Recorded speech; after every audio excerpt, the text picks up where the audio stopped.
Welcome to the Real Film Nerds Podcast. Hello, movie fans, lovers, and haters of podcasts, and welcome to the Real Film Nerds Podcast. I don't know why I said haters of podcasts, because I don't know. It just came out. It just blurted out. So if you're listening to us, does that mean you hate podcasts, or do you love podcasts, or do you hate me, or do you love Mike? Those are the questions that will be answered on Real Film Nerds Podcast, episode number 276, I think. Does that sound right? Yeah, that sounds right, Matt. It's 70-something. I didn't look it up. We're very behind the times. Mike went on his 4th vacation of the year. I don't know how he does it with multiple children, but he does. Today, episode 276 is not a vacation, at least not for the main characters of the film.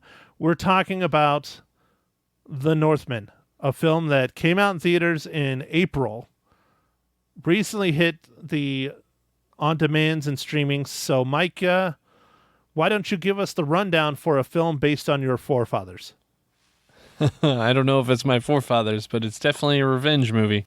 Mike, you are a Viking, and you know it. All right. So this movie was directed by Robert Eggers. It was written by Sonjung. I messed that up.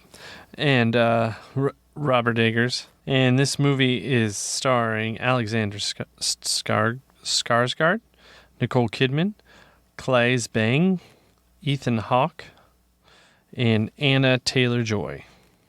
And from visionary director Robert Eggers comes The Northman, an action-filled epic that follows a young Viking prince on his quest to avenge his father's murder.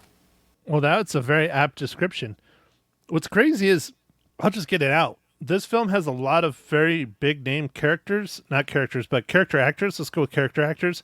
And they're not in the film for very long. Like, Ethan Hawke is really not in the film long. Willem Dafoe is not in very long. You know, Bjork is in this film, and she's in it for like one scene. There's a lot of big name star power in here, and they're just not in here very long. And we get a lot of Alexander Skarsgård half naked, which I'm sure my mom loved. We sure do. Okay, Mike, so let's see. Let's get him off the internets. Mike, what are your first impressions of the film about your ancestors? Well, it was, I don't know, it was really intense and kind of visceral, and I really like the revenge of it. I honestly had no clue that it was a revenge film, and right out of the start, I was like, shit, it's a revenge film. Mike is going to love this film. Might as well just not even talk about it because he's going to give it 5 reels. He's going to love it. But I don't know. I thought it was good. The cinematography was fantastic. It was very, very good. The only thing that I think is better than the cinematography, and I don't ever talk about this much, is the costuming. The costuming was out of this world. I really hope that they are nominated for an Academy Award. The outfits were just so intricate, from the simple outfits, the ones of, you know, the Alexander Skarsgård when he's like a more of a Viking fighter warrior, to when he's a slave, to when he's like almost like a king. Like, just the range and the intricacy of all of it. I mean, seriously, the outfits and the costumes were just wow. It really blew me away in this film. Yeah. You know, Matt, I don't think I was paying attention to that as much, but now that you're talking about it, yeah, the costumes were really good. They did some research, I think. It was interesting. I mean, I don't think I knew exactly what the movie was about. I think I just saw kind of previews, and it just seemed like it was some kind of fighting movie, but it was actually different than that, and it was more of revenge, but kind of a slow burn of like getting there. It kind of reminded me of like the Count of Monte Cristo kind of thing. That's one of my complaints, is how slow the film was. But yeah, to get back on the topic of the costuming, I rarely pay attention to costuming. I mean, I pay attention. I'm watching the film, but this one just, I mean, it was really good, just really good. I just had to point it out. On top of the cinematography was fantastic. The acting, I think, was very, very good, at least from our main characters, Nicole Kidman, Alexander Skarsgård. I think it's, how do you pronounce it? Claes Bang. He plays the brother, and then Anya Taylor-Joy. She always does a fantastic job. I don't know if you ever saw that show on Netflix about the chess player, the female chess player in the 50s. She was very, very, very good in that. So I anticipated a really good performance out of her in this, and we got it. Just honestly, all around, this is the only complaint I have about this film. But it's a big one, for me, is the story. It just dragged. The story was good. It was real good, but it just was a slog. Yeah, I mean, it was slow at times, but I feel like sometimes it helped build some of the intensity of what was going on, and without getting into too many spoilers, some of the different transitions that happen in the movie. Yeah, well, and that's where we got to go soon because it's hard to discuss without the spoilers. I'll say this before we start jumping into it. There's dreamlike states and sequences in this film that kind of meld and blend in with the story. And I know that's kind of intentional, but sometimes it's kind of confusing unless they're really out there. And then stuff you would think, again, we'll get into it in the spoilers, you think is going to be really zany and out there and crazy, and it's not. It's more normal. You know which parts I'm talking about there, Mike?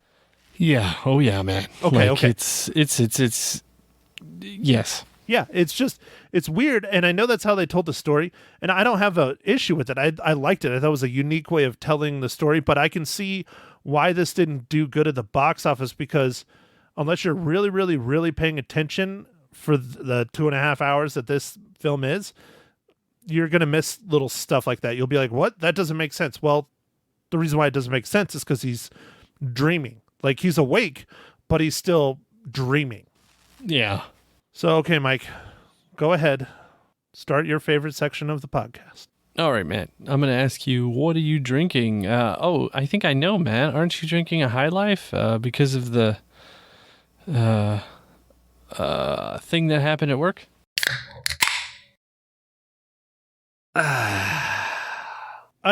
No, Mike. Thank you for asking, though.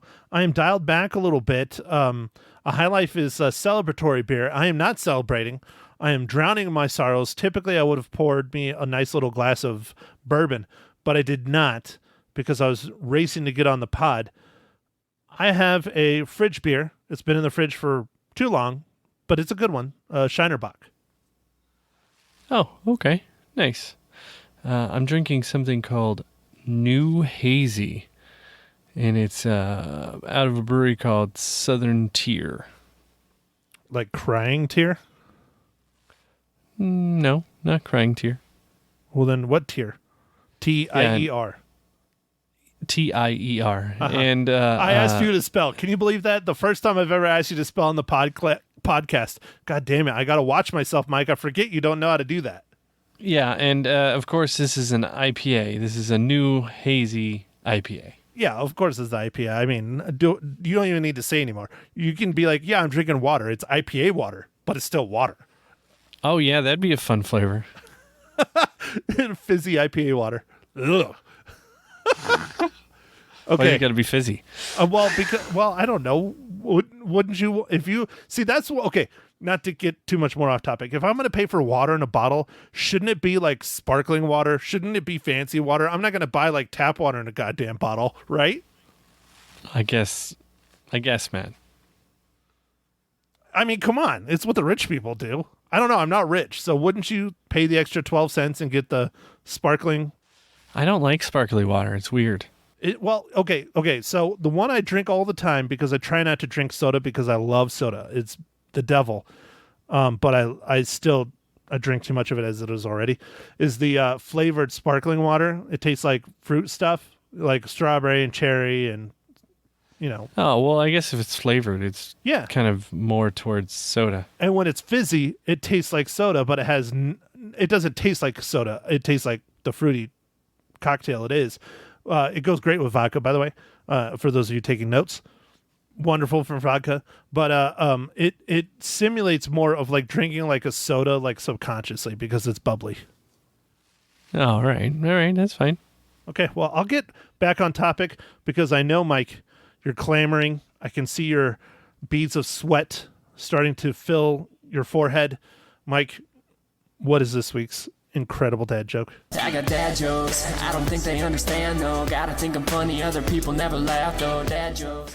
All right, Matt, you're going to love this one. Why was the math book so sad? Why was the math book so sad? Because it was obtuse? It had a lot of problems. Yes, it does. I concur. Mike, I concur. That's good. That's good. Okay. That means it is now time for the bread and butter of the Real Film Nerds podcast. All of it kind of is becoming that. What are you drinking? Dad jokes. Now, Marvel Cinematic Universe. I mean, that's kind of like our thing. Like, we do it about halfway through the pod. It's what separates us. It's what keeps us ahead of the pack of film podcasts that nobody listens to. We're right up there at the top of film podcasts nobody listens to because of our wonderful mid segments. Mike, let's do it. How does the Northman relate to the Marvel Cinematic Universe?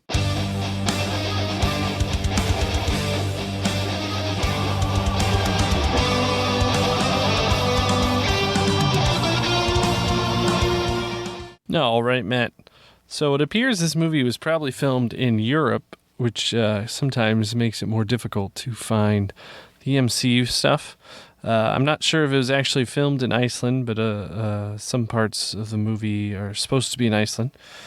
And anyway, who I found was one of the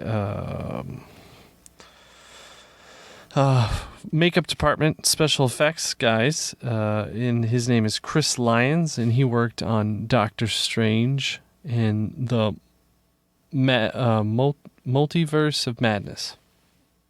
I can do you one much better right now without looking it up. Okay, who is it? Willem Dafoe. Oh, well, okay. Yeah. Spider-Man. Yeah. He's the Green Goblin, Mike. Yeah, that's true. I know. Well, but I like that you didn't go for the easy one. You went for you dove deep, you got in there, and you still found it. And I kind of forgot that because he's kind of new entry into the MCU that's old, but new, but old. Right. But he was in the film Spider-Man Far From Home. That's true. So that is an MCU film. And so you don't even need to grandfather him in saying, oh, well, since the Sony movies are now technically Marvel Cinematic Universe. No, he was in the new Spider-Man. It's true, man. It's true. It's good, but he's barely in this movie, which was disappointing. I know. It was cool to see him, and then it was like, whoa, what the hell is this, man? We're just talking to a skull. So, FYI, we are now in spoilers because Mike just spoiled a big part of the film. But yes, Willem Dafoe and Ethan Hawke, in my opinion, are not in this film enough. They really should have been in it more. Bjork, I think Bjork's role and how much she did was on the money. If there was more Bjork, I don't know if I could have handled it. Yeah, I don't even notice if I noticed Bjork. Okay, so again, we are in the hardcore spoiler section, people. Okay, do you remember the section of the film where he's the hardcore Viking warrior, Rus? Rus, I'm guessing, was Russia, right? Is where he was? I don't know. Yeah, let's just say yes. It might have been just a different kingdom. I don't know. It could have been on the island. Who knows? Different time. Way different time. Anyways, wherever he was Rus, and that's where he fled to when he was a little kid after Ethan Hawke exited the film. I'll just phrase it that way. He's an adult. And they're attacking that village, right? They win the battle. They take the village, and it's at nighttime, and I don't think he's drunk. I think he's just wandering around, and he goes into that burned out building, and it has that crazy ass god in there. Oh. That's Bjork, is the crazy ass god. Okay. And that costume was amazing. That was a cool costume. You're right. Yeah. But that was Bjork that did that role. And I think she did a great job. I think she nailed it. It was a weird ass part. Again, that's one of those sequences where they say you can't really tell. Like, it's a dream, but he's awake. But is he really talking with the god, or is it all in his head? Anyways, that was a very cool scene. Yeah, there's several of those in these, like they're like kind of daydream vision type things, I think. Yeah. Well, like, okay, the other one when he gets the sword. Yeah. At the end. For sure. Like sword, he battles that guy, and then all of a sudden it cuts to him standing in front of a dead person taking the sword. I don't even know if that like cave and all that stuff was real. That might have just been a figment of his imagination. He definitely got that sword from somewhere, though. Yeah, no, he had a sword. Yeah, so. I mean, he didn't manifest it. He didn't make it. He went somewhere and got it. But the cave might not have been real. It might have all just been in his head, and he just... I don't know. I don't know. See, this is where I think the general public viewer, not the movie critic, the movie goer, the movie lover, gets lost in this film, and why it probably didn't do well. Because it got great ratings. But again, that's people that see movies all the time. It is a really good movie. It's really well done. It is slow at times. And I think what would turn off some of the general public would be, I think, some of the cultural type things that they're putting in the movie. Like, I think all that stuff with the witches and like Odin and Valhalla and like all that stuff. I mean, it's just part of like kind of the Nordic culture. But it might be too much for a lot of people. Do you think that has to do with being a Christian-based religious society? Yeah, probably. Because that's one, I mean, people have talked about it throughout the years, the generations. Christianity, a lot of Christianity is based in or takes from the former religions of the world, and one of them is very much, it takes from is this Nordic religion. I don't know what it's called. You might know, Mike. I know you've studied all that stuff a lot more than I have. No, I don't know what it is, but I mean, it seemed like there was some very specific things to kind of that Nordic type culture. Yeah, but there's crossovers that hit Christianity and everything. So basically, I guess what I'm trying to say is just because it's not as easily understandable in our Christianity-based American culture today, I know where you can practice whatever you want in our country. That's great, but what our founding fathers were, and it is what it is. They did it to our country. Whatever. Anyways, not to talk about religion too much, get going on that. But like, we know who Thor is, not the MCU character, the Nordic god. We know the place Valhalla, stuff like that. So all that makes sense. It's all the other stuff like the witches and the different ceremonies and sacrifices and stuff that they do in the film. I think that's probably a big thing that would turn the everyday American moviegoer off. Good way to put it. Yeah. Like, the sacrifices, the different things that they do. Like, I don't know. Even some of the like rituals with like the dog and like becoming the man. I don't know if that was just something for the movie, or I don't know what that was based on. Like my thoughts. And again, this is just my thoughts. I don't know. I have no basis. It's just my guess. Is that the dogs was more of a tribal thing, and then the tribe and the society and the culture he's a part of are known as the dog society or the dog culture or whatever, and that's kind of the animal that they worship and represent and transform into or think they do. again, that's just me guessing. It could be religion. Yeah, I'm not sure either, Matt, but it made for an interesting thing with the movie because there's a couple times where like he kind of like growls at, or at least one time where he growls at a dog, and then other time where he gets the dogs to kind of go crazy. Yeah, no, it worked well. It was a good plot point. Not a big plot point, but it was a small one that was weaved in that had a hell of a consequence at the end of the film, which was fun. Yeah. I don't know. It was brutal at sometimes. The movie, like I don't know. It was. I didn't know what I was getting with this movie, and it was like, whoa. Yeah, I don't know. Just certain real intense. Just seemed very intense most of the time because our main character is like, just. He's like hell-bent on revenge, and like that's all he's been thinking about for like his entire life. Like literally, yeah, from probably 10 years old on.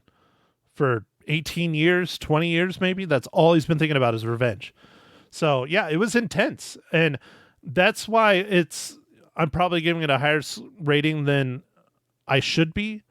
But again, it's almost a complete package except for how just droll a lot of it is. But when there's intensity in the film, when there's action in it, it's very good.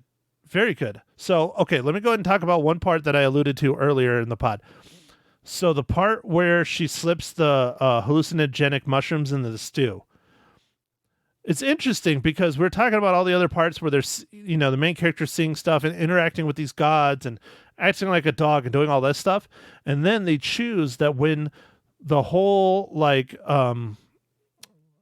bodyguards, security, army, militia, I don't know, the people protecting this guy's compound or whatever land, they're all tripping hard on mushrooms. I mean, not like a little bit, like tripping hard, and they're all tripping really bad.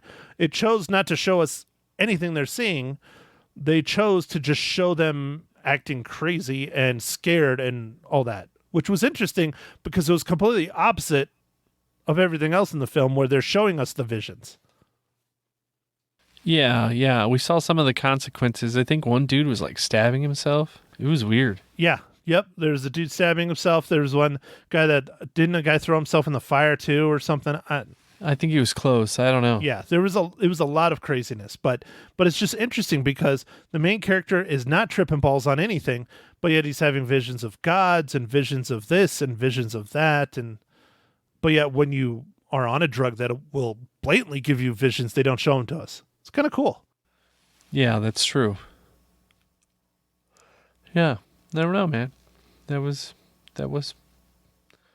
interesting way of presenting it. Okay, Mike.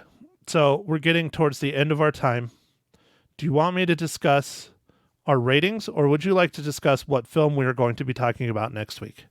Well, man, I don't know what movie we're going to be talking about, so why don't you enlighten us? Well, Mike, it is my pick. I would like to go back to the theaters if we can. I know you're very busy, just getting back from your 15th vacation of the year, even though it's only June. Mike, I want to go to the theaters and I want to see a little movie called Elvis. Oh, yeah, man. I want to see that too, man. That looks great. It looks really good. It stars Tom Hanks, Austin Butler, who I think is a relatively unknown. He's not completely unknown. He's been in a handful of films. Like he's been in The Dead Don't Die, and he was in Once Upon a Time in Hollywood, but he's not a main star. And to throw the weight of playing Elvis on his shoulders, the trailers look wonderful. They really do. They look really, really good. And Tom Hanks, his character acting to a max. I think this is going to be a great film if we can get to it in the theaters. And if not, we'll let you know here on the Real Film Nerds podcast so you don't go waste your money watching it and you can wait until it streams. Yeah. I think I can get to this, man. Okay, all right, let's do it. So for next week's podcast, we're going to go to the theaters and watch Elvis. If not, I have a Hulu film I want to watch, but it might be a little risque. I know it is for Ma Henshaw. So, all right, speaking of Ma Henshaw, there is no radio for the next 3 to 4 weeks because my radio host that I do my show with every Monday is gone on an extendo vacation, I guess is a nice way to put it.